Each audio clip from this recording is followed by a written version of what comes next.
It has been standing for 46 centuries, before Rome, before Athens, before most of what we call history. This thing was already old. For the majority of recorded human civilization, it was the tallest structure on Earth, and it was built not as a monument, not as a showpiece, but as a home, a permanent residence for a man who believed he would never truly die. Someone 4,500 years ago put this rock right here.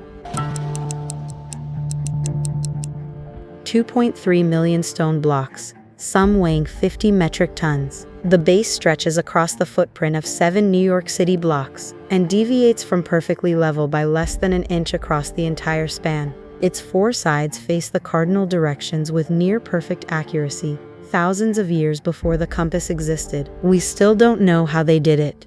His name was Khufu, pharaoh of ancient Egypt, wealthiest ruler on the planet, and, by the belief of everyone around him, a living god.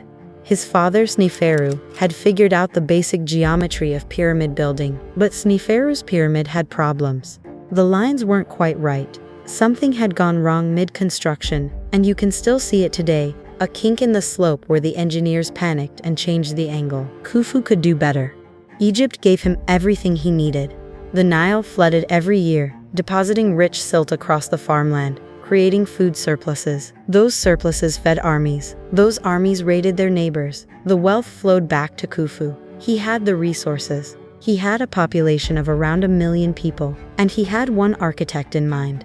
His half-brother, Hemiunu, a once-in-a-generation mind given an impossible brief: build something that will last forever. Hemiunu's design was genuinely radical. Not just bigger than his father's, structurally more sophisticated. 3 burial chambers, each serving a different contingency. The deepest carving into bedrock was in case Khufu died early in construction. A second was hidden behind a false wall to fool tomb raiders. And the third, the king's chamber, positioned near the heart of the structure, approached through a soaring corbelled corridor that would become one of the most extraordinary spaces in the ancient world. The exterior would be cased in polished white limestone. From a distance it would blaze. Up close, the joints between the granite blocks inside were so precise that you could not slide a razor blade between them. Hemiunu gave himself 20 years. He would need roughly 25,000 workers. The project began. Here is the problem we've been arguing about for hundreds of years. How do you get a 50-ton block of granite 130 meters into the air, using only rope, wood, and human muscle? The most straightforward answer is the one most Egyptologists have historically preferred: a ramp. You build a slope, you drag the blocks up it, and as the pyramid rises, the ramp rises with it. Archaeological evidence for Egyptian ramp use is everywhere. It's not a wild theory, but it has a problem.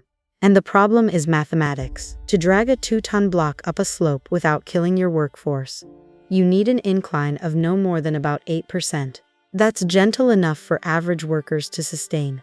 But as the pyramid grows taller, a gentle ramp must grow longer. By the time you need to reach the full height of 147 meters, that ramp would need to extend for well over 1 kilometer. It would require more material than the pyramid itself, and we've never found any trace of it. You could wrap the ramp in a corkscrew around the pyramid, saving on material and using the pyramid's own mass as the ramp's structure. But then you've blocked your surveyor's sightlines. The pyramid has to maintain precisely 51.9 degrees on all 4 sides, from bottom to top. If you can't see the edges, you can't check the angles, and a miscalculation at the base propagates into a disaster by the summit. The Great Pyramid is not a disaster, so either they solved the sightline problem, or they built it differently. Enter a French engineer who had never visited the pyramid and knew almost nothing about ancient Egypt. It was the late 1990s.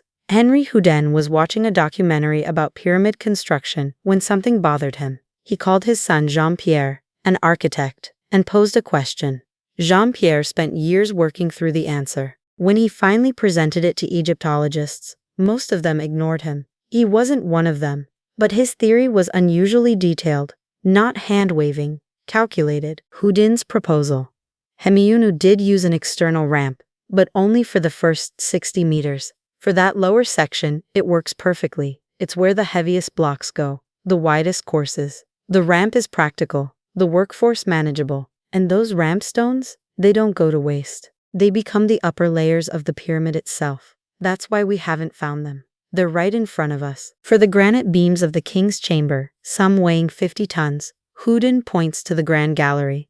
That long, strangely tall, strangely narrow corridor has puzzled archaeologists for a long time. Why is it so tall? Why are there stone benches running along the inside walls? Hemiunu believes it functioned as a counterweight system, a kind of railroad, where stone-laden sledges descending the gallery would pull granite blocks upward on the opposite slope. There is even physical evidence, scuffing on the gallery walls consistent with something heavy being hauled repeatedly over a long period. Once the lower levels are complete and the external ramp dismantled, the real ingenuity begins. An internal spiral ramp, built inside the pyramid itself, zigzagging upward through the mass of stone.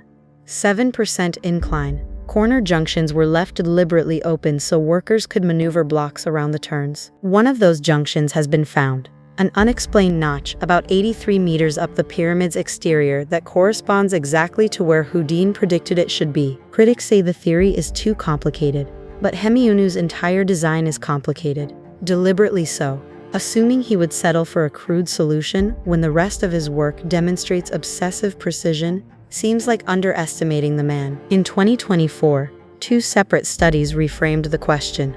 The first used radar satellite imagery and deep soil sampling to identify what appears to be a long-lost branch of the Nile, a waterway that once ran alongside the Giza Plateau.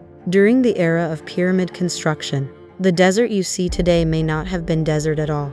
Builders could have floated stone blocks directly to the construction site by barge, eliminating much of the most punishing overland hauling. The second study proposed something more dramatic: a water-powered elevator.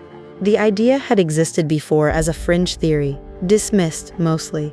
But this team, hydrologists, mechanical engineers, geographers, came at it with evidence. They were studying an earlier pyramid, and they found signs of a deliberate system. A dam-like structure to collect rainwater and floodwater, underground conduits guiding it into a vertical shaft at the pyramid's core, and a wooden platform that could float on the water surface inside that shaft. Open a valve at the base, water rises, the platform rises, and blocks come with it. Close the valve, drain the water, and unload at height. Build from the inside out. We have ancient Egypt's tax records, their love poems, their receipts for donkey feed.